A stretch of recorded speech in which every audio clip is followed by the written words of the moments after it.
lever here. Whoops, that was...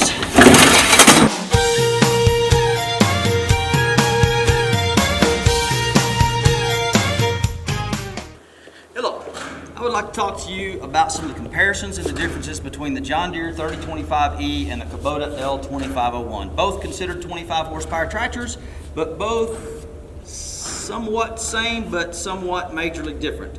As we go, hopefully we can bring those to your attention and show you the pluses and the minuses and the good and the bad.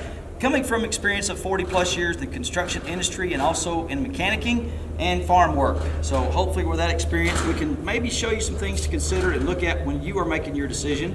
And with that decision, please don't just pick up the phone and call, get a price, say yeah, I'll take it.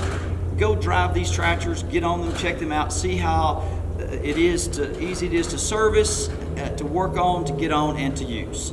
So with that, we'll get started. Okay, we're going to start with the John Deere 3025E, and I walk up to it and I see that we need to get into the hood. First thing I'd like to do is I'd like to check my air cleaner, my radiator, and just kind of see that everything is okay and in place and where it's supposed to be, and that those areas of air and intake of radiator and all are very clean, because that's kind of the life of the engine. So first thing I notice is where and how do I get in, and so here I see a lever right here in front, and we've got a hood that looks like it's a plastic hood here on the top, and that is all that's opening with that lever. Everything else is still enclosed. I've got these shields on the side, if you can see them, both sides, and it looks to me like to get to the sides of the motors I need to get some wrenches and take these off or loose if I want to inspect more of the side of the motor, the belts, etc. But while I'm here, this is an air cleaner. It's right here on top, easy to see. Question is, easy to see, is it easy to get to? So I'm going to take this out and see how dirty my filter is, and you know that's not coming out. That lid won't even come off of it. So, oh shoot, you know what? That filter's definitely not coming out. Ah, I see. They've got a strap here to hold it in. Let's see if I can undo that strap. Tell you what, girls might have trouble with that. Let's see, that strap, hopefully that doesn't fall. So you got straps off. So okay, here we go. We got it lifted up out of the way. So now I've got the filter out. Okay, clean that filter, and now then let's see. Let's put this back together, and we got that on there like that. Let's see, try to clip it, and then we're gonna put that back. And now let's see, where did the strap go? Wow, you know that's going to bounce around. Oh, there's a strap. It just fell underneath there. Luckily we found it. Glad it didn't fall down in that hole. Okay, so now that took longer than I expected. I see a battery. You know, man, I hope it starts, because if it doesn't start, that's going to be tough to get to. Matter of fact, I don't see the, wow, we'd have to take that air cleaner back up. You know, with the air cleaner off, we could get down to the battery. No, there was a tray holding the air cleaner. That'd be difficult. Battery's kind of hard to get to. I can see it. I can definitely see it down in the hole, but I can't get to it. But while I'm here, the radiator's here. I see that. I also see that it's sort of tight there, that if I to blow that to clean the grass and the dirt off, I would need to get a long wand on my air hose to get down to blow the straw and the grass and the dirt off this radiator, because if I don't, it's going to overheat, and we have major issues with an overheated motor. While I'm here looking, I want to see what we've got motor-wise. Let's see if I can get up here a little higher, maybe somehow. Okay, I see that John Deere's got their name on it, but it's not made by John Deere. No, somebody else is making it, and they're trying to make me think it's theirs. It's made in it's a Yanmar, so it's not a John Deere engine, but they're saying it's got their name on it, like maybe I'm supposed to think it is. But it's not a John Deere engine by that tag. Anyway, that's about it right there that I can tell you. We'll see if we can get this hood shut. Man, you didn't do both sides. That could bend and break that, couldn't it? There we go. All right, so anyway, that's what the green one looks like there. Let's see what the orange one looks like. Okay, here we are at the Kubota. Let's see about servicing and checking this one out before we get started. Come up here, I see the large grill guards. Let's move that out of the way of the hood. And there is a lever here to pull, and we're pulling that, not just the top of the hood, but the whole thing is open. The sides and and everything is there to get into it.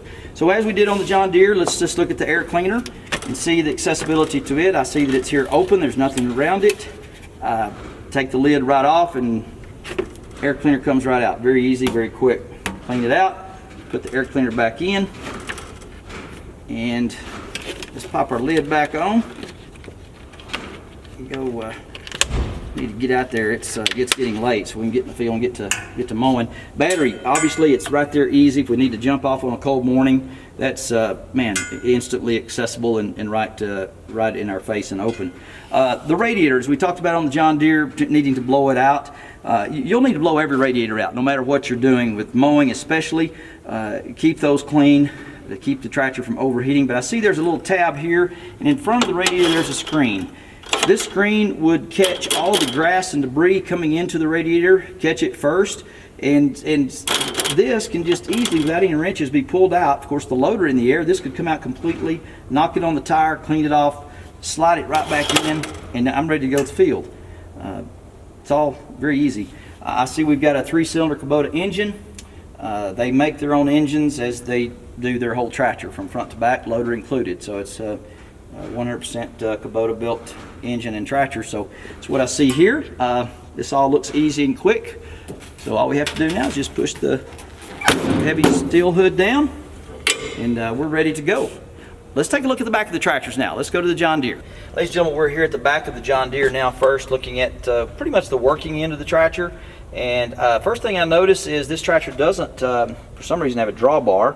And if I'm not mistaken, I was told that that's an option. So you have to pay extra to get a drawbar on the John Deere. That's kind of the working part of the tractor, unfortunately. Anyway, I also noticed our 3-point arms, and I happen to have a tape with me, and I'd like to kind of get a measurement on the thickness of these arms. They look a little bit thin, so let's just do a quick measurement here. I've got, if I'm not mistaken, that's right. Let's just go to the 1. That's on the 1, and it looks like it's maybe a 1/16 past a half an inch. So it's just a 1/16 and giving it just a fraction, maybe not even a quarter, but an eighth. Yeah, an 1/8 inch over a half inch. So just right at a half inch roughly. One other thing I'd like to point out is this rear housing. It is a aluminum housing. I'm not sure who makes it, but it is an aluminum, not a steel. Aluminum's okay, but it's light. It's a little softer material, and generally doesn't last as long. Also, John Deere told me that their tractor here is only recommended for a 48-inch mower or 48-inch box blade, which that puts it, by my measurement, that's inside, let's see, 48's 4 foot right there. That's inside the wheels. So your mower or box blade is going to be a little narrower than your tractor, and that's by John Deere specs. 48 inches is all they recommend. One other thing that I was told, that they do not allow, or recommend a backhoe to be mounted to the back of this tractor. Could be because it's an aluminum housing, I'm assuming, not quite heavy enough. But cannot put a backhoe on this according to John Deere. So this is the rear end of the John Deere. We'll move over to the Kubota and do a comparison. Okay folks, here we are at the back of the Kubota. First thing I see, it has a drawbar. Look at there. Tractors are supposed to have drawbars, it does. Standard equipment on the Kubota, it looks like. And so now I'm looking at these 3-point arms. They do look considerably heavier than the one before. Let's just measure it and see. Let's see, the John Deere was just a fraction over a half inch, and I'm on the 1. Off the camera can pull in zoom close on that, but right there on the 1 inch, and it's just about a 1/16 under the number 2. So we are just 1/16 of an inch, basically under a half inch. So roughly a half inch thicker on the 3-point arm. I do see there is a steel transmission rear end. And also, I do know that the Kubota recommends a 60, or says you can do a 60-inch mower. And as we did on the John Deere, a 60-inch mower, it would put it outside your wheels, just at the edge of the wheels, covering your tracks, which is good. Also, I do know that they say Kubota will not only allow, but builds a backhoe for this unit, built by the factory Kubota. And once again, you've got multiple uses for this tractor, given that you can also put a backhoe. You've got a 60-inch mower or 60-inch box blade size you could go to on this one. So anyway, that's kind of comparisons on the 3-point. We'll move around. Okay, we're going to look at the front axle differences now, comparisons. This is the John Deere we're looking at here first, and the first thing I see is just kind of a wow, that axle looks small for this tractor with what it's supposed to lift and hold this load up. So if you want, camera, come in and let's take the tape measure and kind of get a measurement on the thickness and diameter of this axle. So I've got it right here on the edge. I don't know if you can see, camera, but this axle is just right at about a 3 1/4. Looks like, yes, it's right at 3 1/4. Can you see that? Just right there, right at 3 1/4 on the thickness. And I keep saying thickness, it's actually the diameter. Keep that in mind, about 3 1/4 on the thickness. One of the things that John Deere has mentioned to me that their steering cylinder and tie rod is not out front like the Kubota's. It's behind the axle, therefore out of the way to keep from getting injured, endangered when you hit a stump or any rocks. But from what I can tell here, yeah, it is behind it. But to me, and camera, if you can see, let's zoom in on this. This looks like this is actually the lowest point of this front end here is its steering rod, which is vulnerable and smaller than the axle. So if anything is kind of high that you're going to run over, basically the first thing you're going to hit is this steering rod and cylinder there to be damaged. So it's a little bit exposed and too low, in my opinion, for running over obstacles as we do on the job. So let's just turn right across here to the Kubota. And first thing I see is this axle is monstrous. It looks like it could be on a 40-50 horsepower tractor. Let's put the tape on it though and just kind of get the numbers. If you can, camera, zoom in.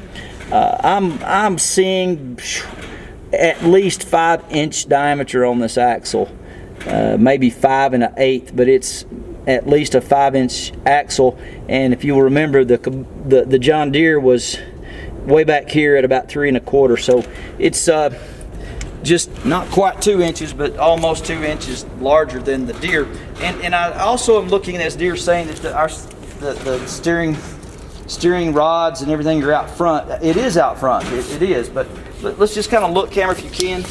What is the lowest point of this tractor? The steering rods are way tucked in above, not the lowest point to be hit. So it's gonna clear everything. This axle is going to take it, and that axle is definitely heavy enough to take just about anything it's going to hit.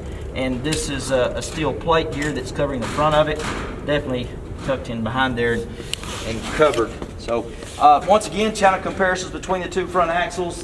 The Kubota's got this one by nearly 2 inches in diameter. Beefy, heavy front axle. I can see both loaders are in the air. They're all the way curled back at their highest point, and I'm not sure if you can tell, but I'm reaching as high as I can here. The John Deere I can just about touch. Actually, I can if I do that. I can't touch the bucket of the Kubota. It's at least a foot to 18 inches higher than my fingers. Considerably higher if you're dumping into a truck, over the fence, in the pins. This one here is going to get over way more fences and truck beds than what this one's going to be dumping into. So consider that when you're looking at them. I also noticed, it's very obvious, and camera, if you would like to come in and zoom on this, these cylinders, the John Deere lift cylinder and the dump cylinder for the bucket, they are just small from what you would expect a tractor that's going to be working around the farm and around the barn to be. I've got my fingers around it, as you can see, and kind of lapped over there my fingernail, taking the same one and putting it to this one. I can't touch. As you can see, there's about anywhere from a 1/2 to 3/4 inch difference. Actually, if you figure the crossover on that one, that's a good 3/4 inch thicker, larger diameter rod and tube on this Kubota loader. So it's considerably heavier built in that area. While the buckets are in the air, let's look at the John Deere's valving and loader levers. As you can see here, this is the lever, accessible to the seat very easily. I noticed one thing kind of stands out. This loader valve is sort of small, but the loader cannot be taken off this tractor without wrenches and tools and probably quite a bit of time. It's plumbed into it without any quick couplers. It's all bolted to the tractor not removable without a shop and some help, both hydraulics and wrenches. The Kubota, we can move over and take a look at it right quick.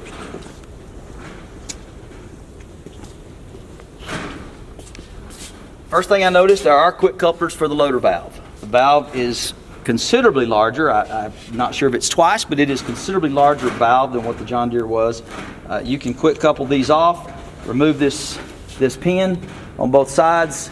The loader can be backed out of within about 2 minutes, and there you can get around your trees and your barn without possibility of hitting them. So this area of the loaders comparison, it's quite dramatic. We'll let these buckets down and we'll see the back of the two loaders. Ladies and gentlemen, we're going to go to the front of the buckets here now, and behind them we'll start with the John Deere. The first thing I see here at the back of this bucket are the lines, the cylinder lines that cross over on the beam, kind of holds this loader together in the front. And these lines are on top of this beam, sort of exposed. They're sort of small, but they're exposed. And if you'll look here, this back of this bucket to this well, let's just go to the center of this beam is right at 9.5 inches, and it's even tighter down here. So as you're dumping, loading, moving material around, whether it be rock, trees, stumps, concrete chunks, etc., I promise you there's going to be some spill over the back of this bucket.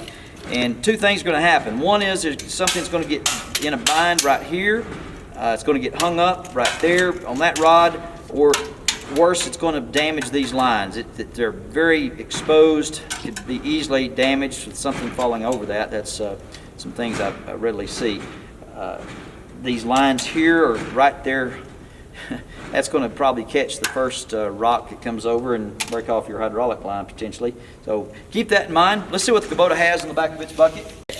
The back of the Kubota bucket, the first thing I notice is, number one, I still see these large cylinders here on it, and this is tremendously wider. I believe we were at 9.5 on the last one. The back of this one here, and once again going to the center of the tube, we're at about 17 inches. So just about double the space between here.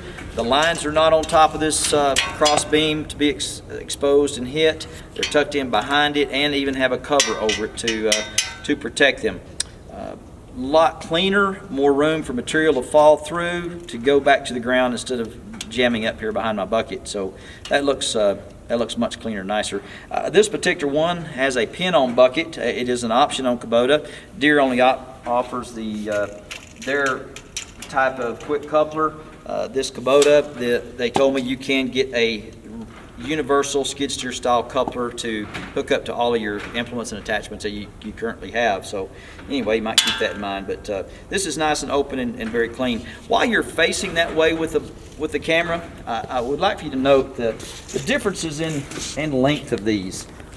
We can go back to the back of the tractors and see that they're exactly lined up. This Kubota is sticking forward at least a foot from what the Deere bucket is, and camera, if you would, just span to the back and just so you'll note that they are in line with each other, tires to tires. So Kubota outweighs the Deere by about 600 pounds, and so anyway, something else to consider. We'll go to the operator station next. We're going to look over the operator's compartment station of the John Deere here first. And first thing I noticed when I'm stepping up here on the step, that this is all plastic. You've got a plastic fender, basically a plastic step, and the footboard is also plastic. I see the seat. It's probably a very comfortable seat, although it is pretty, well, it's completely plastic all the way. And we've got some rubber boots here, bushings that are supposed to be my suspension, it looks like. So we'll see what we've got from there. So we get onto the tractor. I'm looking at my dash. I see we've got the RPM gauge and a heating gauge, but I do not see a fuel gauge. There's no fuel gauge on this dash. Oh, actually here it is out here on the hood. There's a fuel gauge up here on the hood, kind of out of sight. Not where I would normally expect to see a fuel gauge. So I'm looking at the operation of forward and reverse on this. This is a hydrostat. Both of the tractors are hydrostats. And there's two pedals here in the floor. Looks like one's got an arrow forward and one's got an arrow backwards. I mean, I'm sure that you can see with the camera, it's very hard to determine which directions those arrows are going. And driving, you know, your pickup, your cars, your trucks, everybody's used to going to the the accelerator on the outside. That's the farthest thing always. And I've done that twice with this one. Pushed the pedal to go forward, and in actuality, I was backing up. It was quite dangerous, to tell you the truth. One of those places was on a trailer, so you know, pushing the outward to go forward was wrong. This is the forward one. Probably get used to it. Maybe you could too, but someone first getting on this, it could cause an accident. So be careful. Make sure you see and know which way you're going. Looks like this is the PTO engaging. It's plastic, probably very convenient and handy. That's the engaging of that. Here's our accelerator lever. It's a little bit small, just hidden, tucked in underneath the steering wheel there. One thing I do notice, there's not a cover over the center housing for the drive line and transmission. You know, back in the olden days when I was driving tractors 50, 60 years ago, a lot of heat built up when this wasn't covered with something, and I see a potential if you're mowing all day or for several hours, that could be a pretty hot spot right there, so might consider that. And if you can, camera, I'm seeing here there's the differential lock, and that part pedal is kind of right there against my calf. It could kind of get in the way, but looks like the differential lock and the brake pedal are one and the same. Never heard of such or how that might work or last, but they're all on that same pedal. I'm also noticing here that we only have a high and a low range. We have just a 2-speed transmission on this one, so just a high and a low 2-speed. So here we are. Let's go see what the Kubota has to offer. As I walk up to the Kubota, I'm taking a step, and it's very, very solid step. This is all metal. The platform's metal. The fender's all metal. Just a, you know, kind of a heavy built area. I'm going to check out the seat as I did on the Deere. This is a steel heavy-duty seat. Has some spring suspension underneath it. Oh, looks like that should last. So as we take a seat, first thing I see, I've got very easy access to my loader control. Have a large throttle lever for engaging, and my fuel gauge is on the dash where my heat gauge and my RPM gauge is. So where I would expect it to be and easy to see. So on the other one, as I mentioned before, let's just see what we have here. We had the 2 pedals, and one was kind of hard to see forward and reverse. If you're pushing forward, you expect to go forward. Your heel is kind of the backward movement for backing up, and that's what the Kubota has. The heel backwards, the toe forward, heel backwards, toe forward. So just a pretty simple, probably a little safer, because if I'm wanting to go backwards, I don't want to push that. I want to go back.